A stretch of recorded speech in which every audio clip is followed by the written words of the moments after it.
Ngayon, Sir Edward, pagkatapos nung mag-share kayo ng testimonya nyo sa Senado sa pamamagitan ng video noon, inamin mo na lumapit ka kay Crescente Canada. Yes, kayo po. So, maaari mo bang ikwento, Sir Edward, yung encounter na iyon? Opo, ganito po yan. Di ba po, yung last December, Opo. nag-ano po tayo ni attorney, yung nag-ano kami, yung office about ko. sa yung coming na hearing. Opo. Gaya po sinabi ni Yulia, kahit nila po ni Tigingging, lahat kami dito, loyal at committed po kami lahat. Naniniwala kami na anak siya ng Diyos, glorified body. Kahit na lumabas ka, dahil parang doon ka na lumaki, yung mundo mo doon na umikot. Doon na umikot yung mundo mo. Tapos pag na-anuhan niya na nalaman mo na para sa isip mo na siya na talaga yung daan at katotohanan kahit nasa labas ka, magkaroon ka ng takot, baka mamatay ka, tapos siya yung harapin mo. Kung ganun po yung nararamdaman namin. Kaya nung time na yon, uso yung pinalabas na nag-glorified na raw si Pastor. Yung time na yun, hindi na siya nagpapakita gaano. So, lumapit ako ngayon kay Enteng Canada po, Crescente, sa Barangay Hall.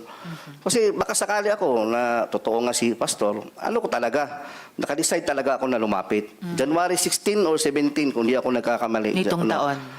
Kumbaga, pagtatraidor po yung gagawin ko, yung ganun. Kasi isusuka ko yung mga contact na staff ninyo. Gagawin ko talaga yon kasi parang na-feel ko na totoo talaga to si Pastor. Parang, Lord, patawad po kung nakakontak ako sa kanila, nila Arlene. Ganun po na-feel ko kasi I've been there for 20 years. Tapos yung, yung faith mo, yung, alam mo na lumaki ka sa isang relihiyosong pamilya, yung ganun po. Tapos, paglapit ko po nung time na yun, buti na lang, may sinabi si Inteng, bago ko na ibigay, buti na lang, hindi ko na ibigay yung number. Hindi kasi siya nag-ask nung una. Unang ginawa niya, nag-usap kami, fellowship, ang ganda ng fellowship. Ito, ganyan talaga yung sa kingdom, buhay ni Pastor, ganyan. Bigla lang kalagitnaan, na iba yung usapan namin. Ba't naman kasi kayo pumupunta dyan? Ba't naman kasi kayo nag-testimony dyan? Hindi mo alam. Baka may riding in tandem na paglabas mo. Ganon. Riding in tandem. Yun po sabi niya sa akin. Baka may riding in tandem. Ano pang isinabi niya sa iyo? Tapos silang bayon daw, yung silang bayon po, yung military po na namin, yung naka-DS po kay Hibuloy, sabi niya, silang bayon, bago lang may pinatay. Anong pangalan nun? Lambayon po apelido. Lambayon. Parang Dino ata yung pagkakaalam ko. Nilo Lambayon. Dino Opo. Lambayon. So nung sinabi ni Mr. Canada yan, Enteng Canada, na isang riding in tandem lang yan,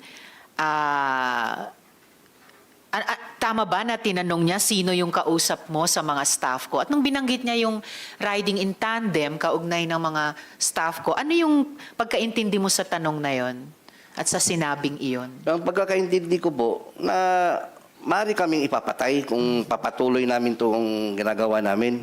Kasi pagbanggit niya na silang bayon, doon po ako na medyo na...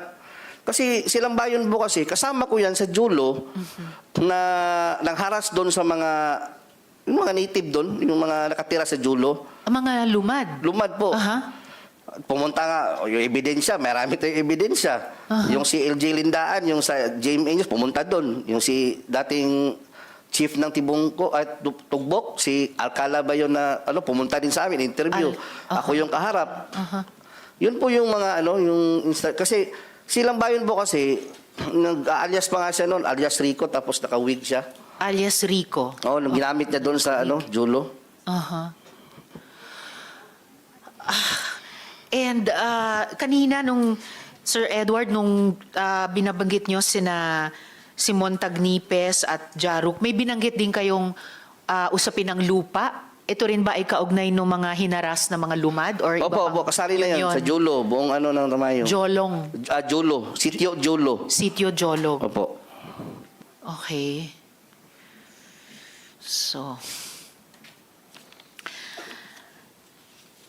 So yung encounter nyo, yung pag-uusap nyo kay Mr. Canada ay may ganong parang banta na ang dating sa inyo pwede kayong ipapatay dahil binanggit yung riding in tandem. Pati nung tinanong niya sa inyo yung staff ko, binanggit din yung riding in tandem. Ano yun, pati staff ko, binabantaan nila?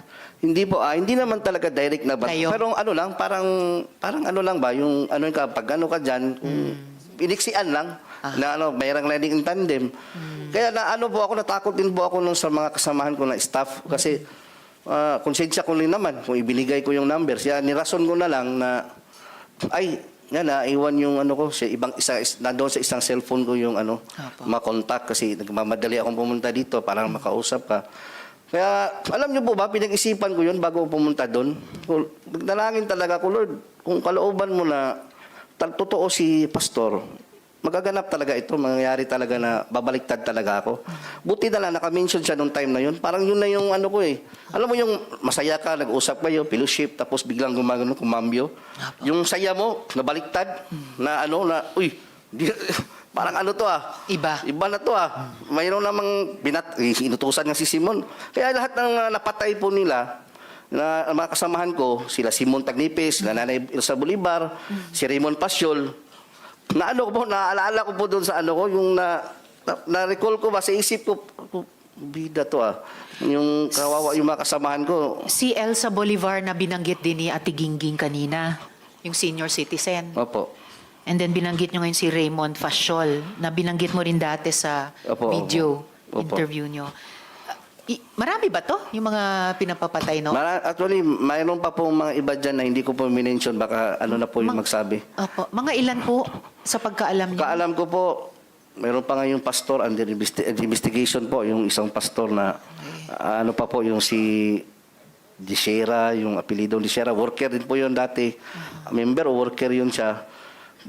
Kung hindi mo kasi maano, kahit sabihin mo na, ano po, Madam Chair, bakit mga member o mga worker, parehong ikinamatay? Pwede namang magkasakit yung isa, nabunggo ng tricycle yung isa.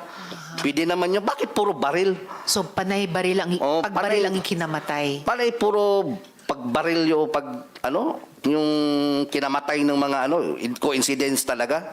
Tapos kung mag-iimbestiga kayo doon sa mayroong pulgay, yung mga ganun po. Okay.